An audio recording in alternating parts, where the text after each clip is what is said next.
सीखो सब कुछ में खुशामदीद दोस्तों। आज हम सीखेंगे कि हम किस तरह सीरियल नंबर को ऐड कर सकते हैं माइक्रोसॉफ्ट वर्ड में। तो दोस्तों एक्सेल में तो आप बड़ी आसानी से सीरियल नंबर ऐड कर सकते हैं। माइक्रोसॉफ्ट वर्ड में आप किस तरह सीरियल नंबर ऐड कर सकते हैं आज हम इस वीडियो में जानेंगे। तो दोस्तों माइक्रोसॉफ्ट वर्ड में सीरियल नंबर ऐड करने के लिए आपको सबसे पहले एक कॉलम चाहिए होगा।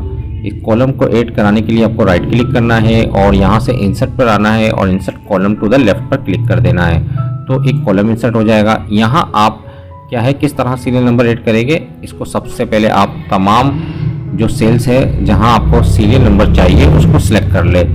उसके बाद आप यहाँ से ऑप्शन होगा बुलेट्स एंड नंबरिंग का, तो यहाँ से आपने यहाँ इसको सिलेक्ट करना है तो आप देखेंगे कि सीरियल नंबर ऐड हो जाएगा। इस तरह अगर आपको कोई दूसरा फॉर्मेट चाहिए तो वो भी आप यहाँ से सिलेक्ट कर सकते हैं। तो कितनी आसानी से हमने ये काम कर लिया माइक्रोसॉफ्ट वर्ड में।